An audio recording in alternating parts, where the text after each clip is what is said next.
Hello and welcome to Teachers Talk Radio and the weekly review. This week we're joined by Catherine, Brent, Hannah and a special guest, Lord Aberdare, slightly later in the show. The stories for this week. We have 40,000 children taught outside of their year group. But why? A House of Lords committee suggests urgent changes needed to the 11 to 16 education, and there's delays in accessing mental health services that are letting down vulnerable children. We're going to go straight on to our first story, though, and that is an interesting one. I'm going to come to Catherine first on this. Now, there's been a sharp increase in the number of children who are being taught outside of their year group, particularly in primary. I'm wondering what your thoughts on this are. It's interesting because there's kind of two things that I think about this, and I do have some personal experience with this. Sometimes there are summer-born children who delay starting reception and then would track, and we're talking about children who would be born in the last week of August, or children with developmental difficulties who are very summer born, and it's just felt that they can track a year behind themselves. So I don't know how many of these children are in that category. Personally, I've got, my little boy, he was premature, and so he tracks slightly behind, but it's very difficult to kind of move them up and down with it once they're inside the system. So it's really hard to get a child to go down from year 3 into year 2. Nevertheless, what I did notice after COVID is that a lot of the phonics, for example, even though they stay in year 3, they go to the year 2 classroom and do the year 2 lessons. So I think this is a really complex picture. And from reading about it, it wasn't really clear who these children are and where it is. Because what I do know is I think you have the right to request it, but no one wants to do it because then it messes up your A-level funding because you're still in the system when you're 19, and they don't want that either. So it's really tricky. Yeah, certainly. I think somewhere in the report I did read it, it's around 50% of those children are summer born in the primary years. So there is something there that we're talking about with summer born. I think you're right to pull up as well there that the natural fluidity that exists in some primary schools, particularly if you're talking about schools with mixed year group classes, maybe some things like this have informally been happening before. Hannah, I'm going to come to you. What are your thoughts on this? It's at primary, but also we're seeing it at secondary as well. See, I've got quite similar kind of personal experiences. My niece is born on the last day of August, but they decided to keep her in her year group, but she really, really struggled at the start. She's now in year 10, so it's kind of leveled out, but initially at the start it was is that the right decision? She's really, really struggling. And my son, although January born, he's deaf and has a speech delay, so he goes to a speech unit because he can't talk fluently, and his primary school at the start of year 2 decided to kind of split the class because they were really year 1, sorry, when they're really big class of 32, and they kept half of them kind of behind and combined them with reception, and then kept and then moved the other ones up, and they did it for a term and it didn't work, and then kind of put them back together. But it was, I now wondered, has that affected him not kind of being with all of them and being taught kind of differently? And I can't imagine as a teacher trying to teach 2 different year groups, 2 different things at the same time as well. It's just really difficult. It's again, that would teach retention as well. If you've got it, trying to do that is just going to add massively to your workload. And I think, yeah, there are obviously, if a child needs it, we need to kind of make sure that they are learning. We had some of the Ukrainian students come over, and they struggled with their kind of English skills, so therefore some of them repeated the year and stayed down a year, and actually that really, really benefited them because they kind of had a settling in year, and then they repeated some of the work, but they were able to kind of get more depth out of it. So, but that's potentially another reason for them, the statistics going up a bit. Yeah, I'm going to come to Brent. Obviously, there'll be words thrown around sort of post-COVID, all of these things. But in a sense here, we're talking about, humans coming up against a formal system. There's, this summer-born issue where we have an arbitrary kind of cut-off within it. There's the developmental aspect of that as well. But something recently, and it seems to be, tying in around the time of curriculum tightening, curriculum change, over these last years. What are your thoughts on this idea? Are we moving towards an American system that we see on the films of children being held back? Yeah, I personally don't have any issue with it. I think Hannah's got a really valid point. We've accepted a lot of Ukrainian, Hong Kong children, and when you get in a read of where they're at, sometimes they have been held back because of their language, and I think that's maybe some of those 40,000 individuals. The cutoff point in Northern Ireland, for instance, difference is the end of June. And if you are, for instance, the youngest boy, you take the Piaget, you take the sort of maturation levels, the youngest boy in the year versus the oldest girl in the year in year 7, they're practically nearly 2 years apart in brain development, and then you're adding a year on top of that. It's not fair, I think, especially when you do streaming classes and you start putting sets together. I think it disadvantages some children because they're developmentally they're practically a year behind, plus they are the maturation level behind. I think we need to be more flexible in education, because our education system is like an industrial revolution education system. It's not flexible at all, is it? So I have no issue with it whatsoever. I think whatever children develop at their own pace, but our education system wants to put them in boxes. Same with gender, same with certain abilities. I've taught 2,500 children over 20 years. I've seen some of them develop later on in life, and I've seen some of them develop slow during school, and then when they got older, develop faster. But we don't allow for that in our system. So I don't think it's an issue. I think going forward, I think we need more flexibility, and possibly that's one of the reasons why you're seeing a lot more homeschooling, because parents are sort of saying, well, my child's developing slightly different. It's got certain needs.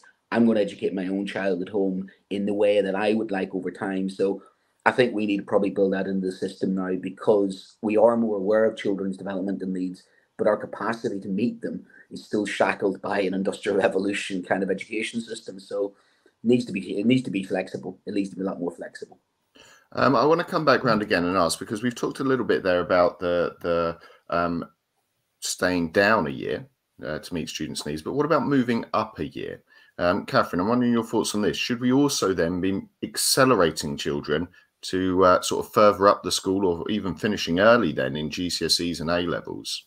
Certainly I've seen students who have, like, for example, in my school, we had 3 students who took their maths GCSE in year 9 and their maths A-level in year 11.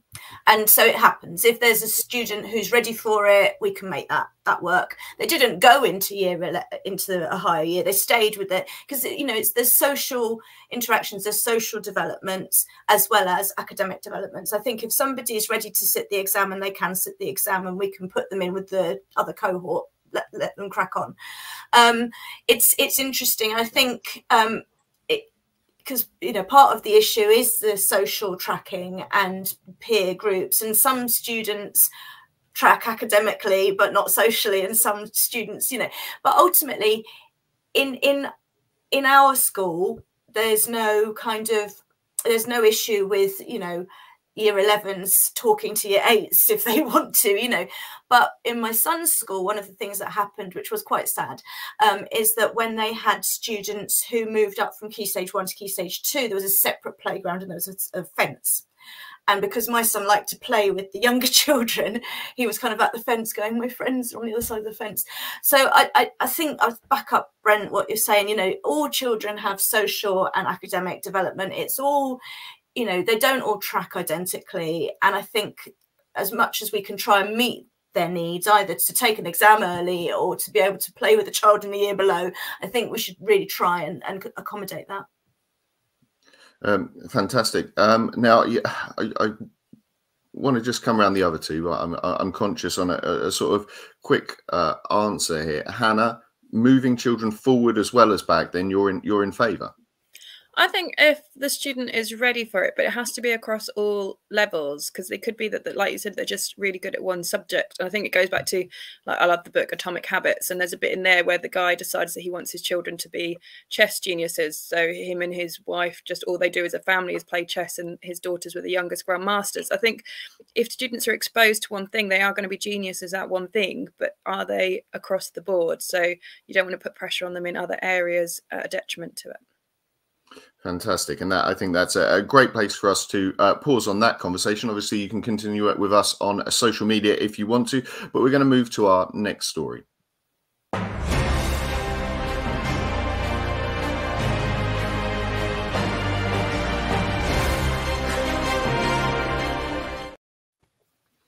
Now, this week has seen a report from a House of Lords Committee onto Education that found key recommendations that the government should reduce the content of particular GCSE subjects. It should ensure adequate set of literacy and numeracy qualifications that are focused on the application of skills in real life contexts. It should look at a programme of reform in reducing the volume and lowering the stakes of exams, and it should abandon the English baccalaureate.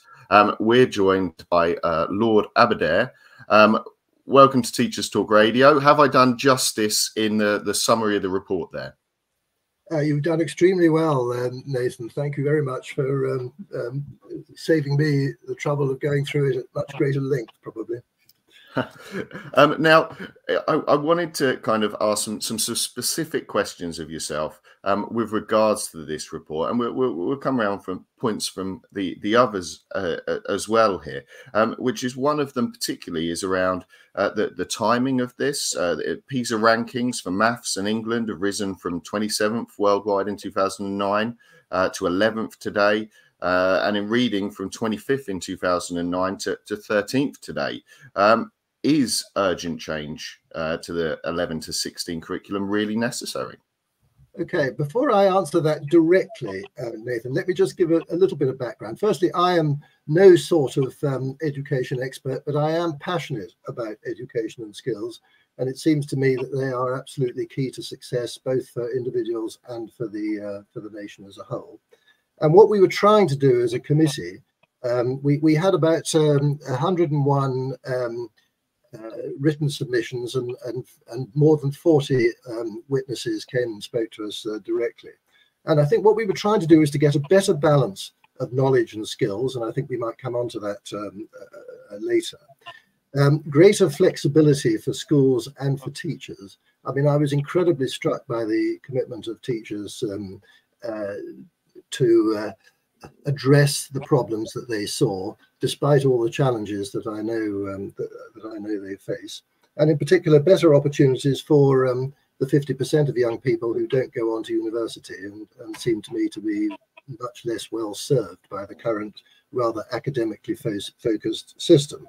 And the EBAC you mentioned, I mean, that is having the effect of crowding out all sorts of other incredibly important subjects like arts and culture, creative subjects, technical subjects above all, design and tech, green skills, you name it. There's a huge amount which the EBAC is not, is effectively crowding out because of the focus on that. So to come to your specific question, it's obviously fantastic that the UK is doing well, especially at maths in the PISA process. But maths and reading are not everything, and many children are not well served by the current curriculum. We were particularly concerned to hear about the almost a third of children who don't get level 4 in their English and maths GCSEs and are sort of condemned to a circle of hell where they take resits until they can get past that. And that was the reason you mentioned the fact we are convinced there can be better ways of gaining the skills you need in English and maths without going through the GCSE process. Then the actual PISA scores, they've actually dropped. You know, we're reasonably high in the table, but our actual scores have dropped. We are below average in I think what's called overall life satisfaction, so that's not great. And we don't even take part at all in the creative thinking assessment. So, you know, we've sort of picked out a couple of areas of PISA and put all our efforts into that. And Canada, which does much less, has much less focus on PISA, nonetheless does better than we do. So, I mean, I think it's an important measure, particularly for English and maths and English. And nobody is saying, certainly not us, that you don't need to have a very strong focus on those two subjects. But I certainly don't think it affects the fact that there is an urgent need to be looking at a better way forward. And incidentally, we're not suggesting that this should be done overnight, because I would not wish to face a teacher and tell them that we wanted everything to change next term. I mean, this is a long-term process, but we do believe there are short-term things that can be done to create some extra space in the curriculum so that teachers can actually have a bit of a chance to do the things they want to do, rather than rigorously follow the huge amount of content that they have to cover for the GCSE exams. Hannah, I just wanted to ask you on, on that point, while we're talking about curriculum breadth and curriculum space for the arts, is that something that you'd feel was needed within the curriculum at the moment? I do. I think it's one of those that kind of the other subjects are always seen as the other subjects and not as important as your kind of maths and English. But actually, it's proven that they're kind of do give those life skills. They give them the problem solving skills. There's hospitals in London that hire art teachers to do lessons with surgeons so they can learn creativity and problem solving to be able to do more difficult surgery. So there's a lot of skills that they can get from those, but there seems to be this emphasis on kind of maths and English, and the pressure that puts on the students as well, like those that aren't achieving, being pulled out of the subjects that they enjoy and that are good for their mental health, and being like kind of forced to kind of do this maths. Like even students that are in the young years talk to me of being the idea of doing maths to 18 and being stuck in this kind of place where they've now got this pressure that they've got to do that and they don't get to do the things that they enjoy and love. I think it is one of those that it needs to be balance, so they have this opportunity to have life skills. They can see the purpose of the maths that they're doing, and I think it is this massive pressure on teachers trying to get through curriculum. I mean, I'm lucky in art in the fact that our curriculum is literally 2 pages long, and we have a lot of fluidity in what we can teach and how we teach it. And I think it does need to be, teachers need to be given the breathing space to be creative and really develop their curriculum in a creative way that's right for their students. Now I want to ask again another question here to Alistair, which is a former DfE advisor and a head teacher, David Thomas, has accused the Lords Committee of totally misunderstanding the knowledge-rich curriculum as a result of this. Is that a fair criticism? Well, obviously not in my view. I mean, I think it's a matter of balance, and knowledge is vitally important. But there are other things that are also vitally important. And I mean, there are 2 words that your panelists have mentioned that absolutely ring a bell with me. One is Hannah talking about balance, and the other is Brent talking about flexibility. And at the moment, those are both being pushed out by the fact that there is such an enormous weight of GCSEs. Nearly everything is assessed by an end of course exam, externally assessed, and of course that's brilliant from the point of view of producing a league table, because everybody's forced into the same one size fits all what is it you do system, and they all get marks at the end, and you put them all in order. But that is not the way life works.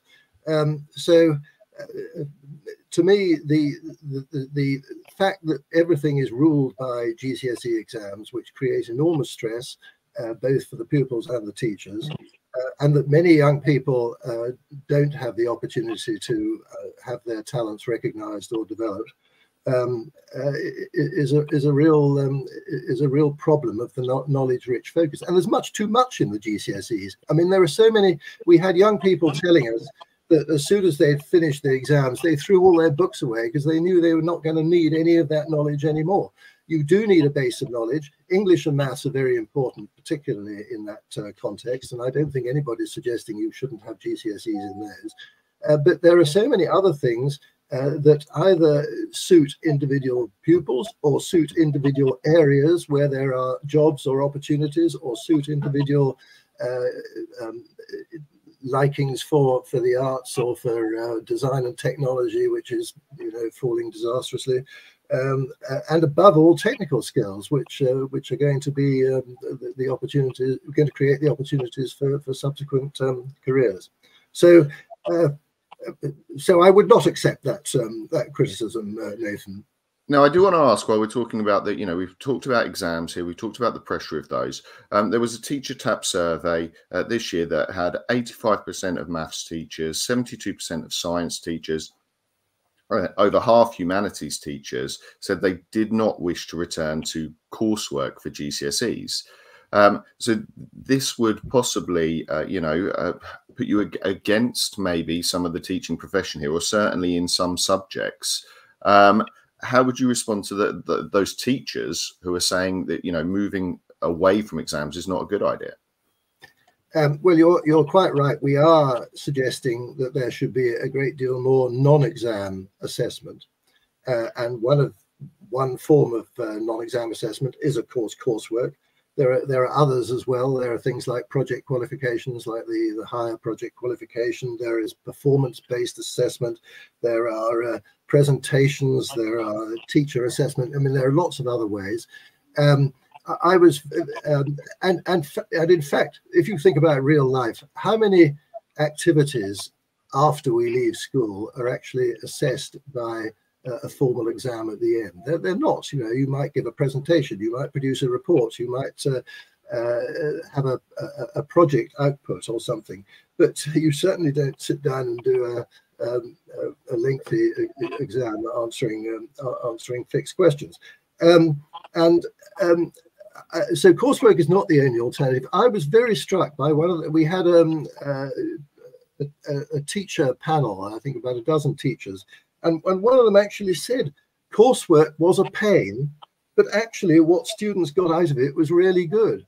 So I suppose the challenge is trying to make it less of a pain, and that's all part of creating this flexibility and opportunity for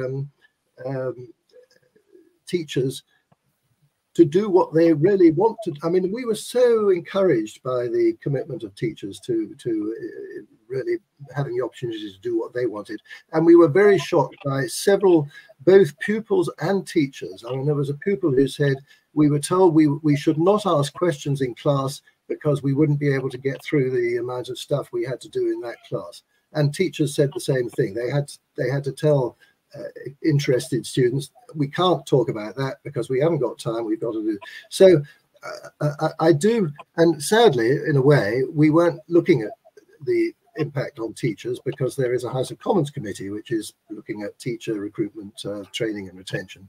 But clearly, getting the system right for teachers, which it isn't at the moment, is fundamental.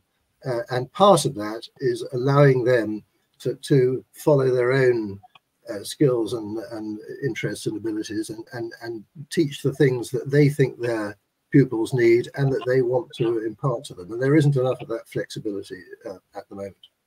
Now I'm going to come around just to Catherine and Brent. Catherine, do you welcome the findings from this report?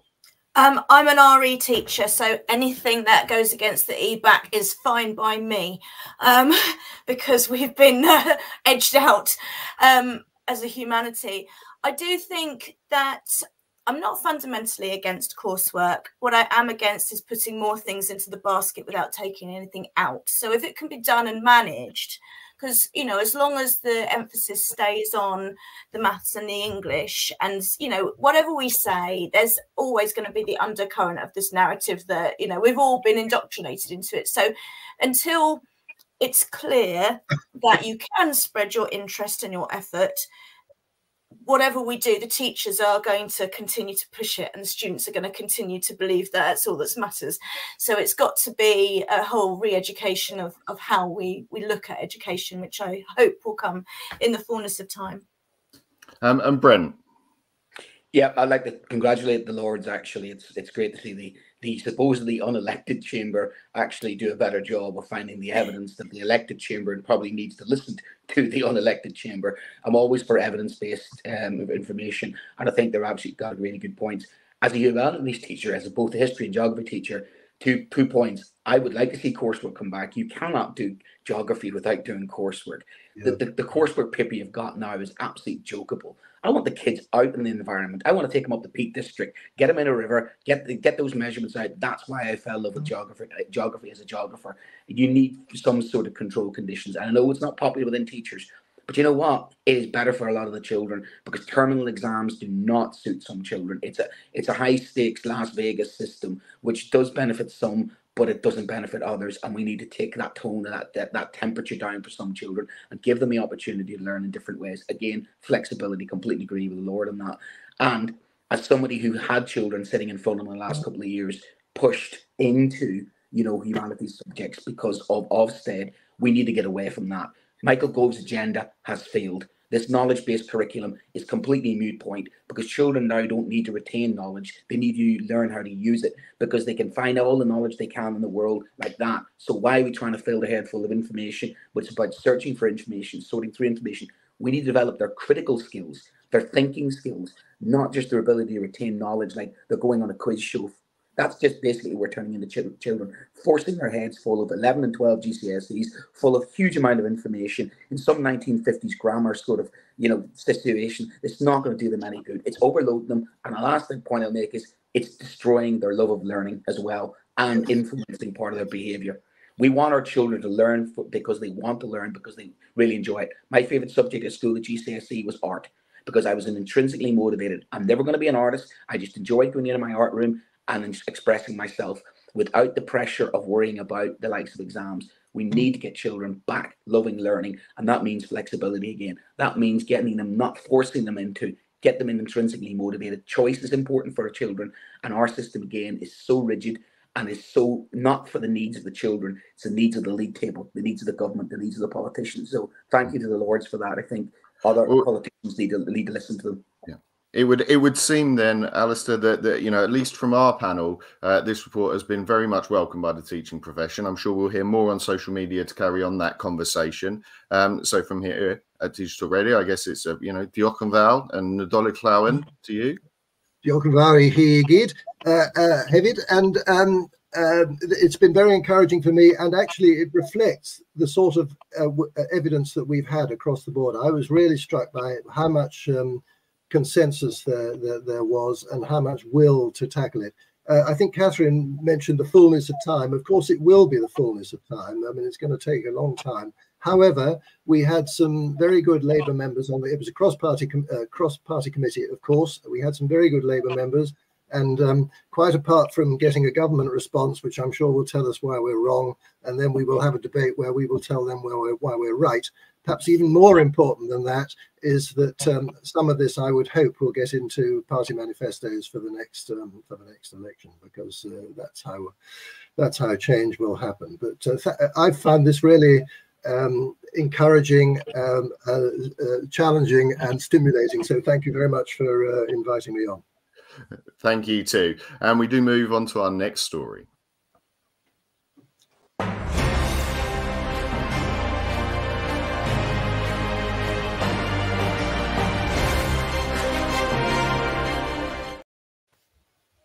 And in this story, and you know, it's a tough one, but I'm sure a common story that many people will reflect on.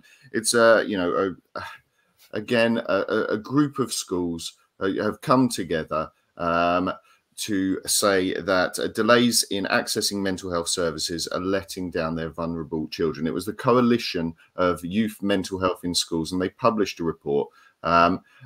Some interesting things from the report that came out did talk about how schools are doing some brilliant work in this place, but the fact that, you know, actually maybe it shouldn't be schools who are at the forefront of dealing with these issues. Hannah, this access to mental health at the moment, what are your thoughts on it? I did a show a little while ago where I was joined by Ben West, who's a massive mental health advocate after losing his brother to suicide at school.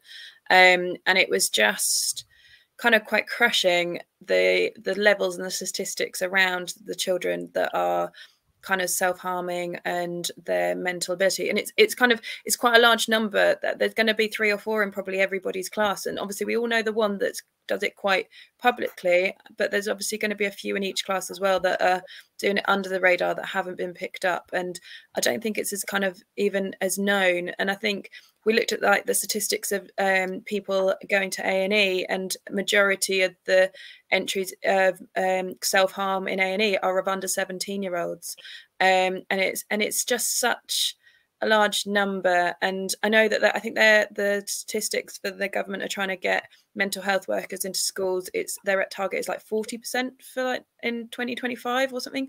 But I was like, it needs to be every school needs to have one, because it's putting all the pressure on the teachers. And like, I know my free periods, the kids with mental health issues know when I have my free periods, because they come and chat to me. They know that I'm about, and they can come and find me. But like, it's just such a big thing that needs to change. And I'm, it's access for people who need it is a tough thing. I'm going to give an example, and this is not school shaming, because I believe they are a fantastic school. But my son's school have some CAM support work, but there are a limited number of spaces on that, and that will it's not about how many need it. And are we in a space in schools? And I'm sure lots of Senkos around the school, or support teams, pastoral teams will recognise that it is down to the number of spaces or days of work that the school can secure, rather than the amount of need. Brent, what are your thoughts on this? Yeah, I'm my wife's a mental health professional, and the NHS, like teaching, is in full scale retreat. Social services, full scale retreat, and we're having to pick up the pieces. I often wonder what I am meant to be as a teacher, what our school has devolved into. We are practically wraparound care. We're now the 4th emergency service. We are doing everything: feeding, clothing, pretty much looking after children. And it's almost like I need to set those children's mental health before I can then teach them. If you take a Maslow hierarchy of needs, we just simply cannot cope at the moment within schools. We're doing our best, but we're not experts. My wife's brought on board with a local primary school to be a governor with regards well-being. My daughter was made a well-being officer within her year group, and the schools are doing some fantastic things, don't get me wrong, but we're a patch-up job. Some of these children have long-term needs, and I really think it's very beholden upon the government to sort this out, because we'll have a generation of young people growing up to be a generation of adults who are not going to be as adjusted as we want them to be. And we can do what we can do, but we cannot be that service. We are teachers, we are schools, we're there to educate. And at the moment, we're triage. We are just turning into triage. And it is so difficult, so heartbreaking to see some of the situations these children are in. And as much as we're trying to help them, we're trying to deal with complex behaviors. We're trying to deal with, again, this industrial type schooling, where some children have so much complex needs. And we have less capacity now. We're losing teaching assistants, we're losing teachers. So we're having more demand ourselves with less capacity to meet the needs, which is leading to some horrific situations where we're just trying to do our best. So it's funding. The government needs to step in and do something for social services, and especially mental welfare. And again, if they are going to ask school to do that, they need to give us the resources, and they need to give us the people. Hannah is correct. We need mental health professionals back in schools. We need CAMs back in schools. We need youth funding to be a priority for the government, because it is such short-termism that they're going to seed a generation of people in the future who are going to have complex needs. It's going to cost them a lot more money in the long run. So I think there's a massive issue that needs to be higher up the agenda. This really does need to be higher up the agenda. Well, on that note, Catherine, was this a surprise to anyone in education? No. Or is it a surprise to those outside of education, I guess, then? I think, yeah, I mean, it's really, I'm not going to disagree with anything that's been said. I have skin in the game as it is on this issue. I've seen young people with very complex needs, which actually often, and I'm not going to say always, but quite often start off as unmet educational needs. Because we go through a system which pushes people to feel very poorly about their self-esteem because they can't keep up. And there's, so you end up with, compounding secondary mental health issues that arise out of unmet need. So I think it's really worrying. And I think we do need the first aid, the mental health first aid on the ground. We need the funding there. But I just want to say something about the macro culture as well, because we give out messages to our young people and to our people in society which are meritocratic and which are aspirational. And those things sound lovely and shiny and wonderful. But actually, if you scratch the surface, the flip side of meritocracy is if you're not successful, then it's a shameful thing. And that's really bad for your mental health. You no longer are just in a situation where you haven't succeeded. You're also shameful and responsible for that. And so we are putting people into a system that says you can do anything you want, reach for the stars, but if you don't, it's your fault. And I think people have really internalized that. And I think we have to be so careful about how we manage the messaging around what it is to be a successful adult, productive member of society, whatever it is, because I think we're creating a bit of a perfect storm in so many complex ways. Well, we're going to leave our discussion for today. It will continue on social media if you're following at TT Radio Official, on X, on Instagram, on all of them, in fact, and of course this on YouTube. You can join us. We're just going to whip around for our shows of the week this week on Teachers Talk Radio. Hannah, what was your favourite show this week? So mine was Jane Ritter's show. So she was joined by Nasreem Majant about her book Essential Subject Knowledge for Primary Teaching, which is available from Sage Publishing. It was a really nice show that she talked through lots of different things that were in the book. My favourite bit was that she does loads of work on climate change and how to incorporate that into your classroom, and great ways to do that. So it's well worth a listen, the show, and go get the book as well if you're a primary teacher. Fantastic. And Brent? Yeah, I love my compadre from my neck of the woods, the prof himself, Paul Hazard, show at 9 o'clock on Thursday. That was really good. He was talking to a very successful school in Derry called St. Joseph's, and they were doing some strategies for literacy and how successful they were in getting literacy into the curriculum. So some really good hints and tips, especially for those interested in how to increase literacy in boys, which is really one of those difficult things. So that's well worth a listen back to, especially if you are somebody who's interested in literacy, both primary and secondary. There's lots of good tips and hints in there from the prof himself. And Catherine, what was your favourite show from the week on Teachers Talk Radio? Thank you. I liked Personal and Professional Development, which was Darren Lester's Saturday morning breakfast show. And what I liked about it was that he really kind of unpacked just how complex education is, and how we do need to sort of think, you know, if we're going to promote this, then, you know, what's being taken out at the other end. And actually, we've got so many competing things that we want to promote, and we need to kind of look after ourselves and our young people. But it's certainly not straightforward. And I really felt that he kind of brought out the complexity of professional and personal development in that show. Fantastic. Mine this week was James Radburn. I think that was on Monday. It was Emma Leonard and Seamus Gibbons. They were talking about sequencing the primary curriculum. You know, again, another conversation about such a complex thing, but so interesting to listen to, kind of how that all fits together. So well worth a listen back there as well. This show has been brought to you in partnership with John Catt Educational. It's publishing professional development books and resources to support great teaching and learning in schools around the world. Have you checked out their latest releases? Use the code JCTTR2324 for 20% off your order. Don't miss out. Visit johncattbookshop.com to explore their full range of titles and advance your own professional development today. Happy reading. Thank you, Hannah. Thank you, Brent. Thank you, Catherine. If you have time left in school, we wish you a successful next week. If you've already finished, we wish you, you know, a restful time. And we will see you all, well, in the shows over the next week, I guess. We've got a few left for you.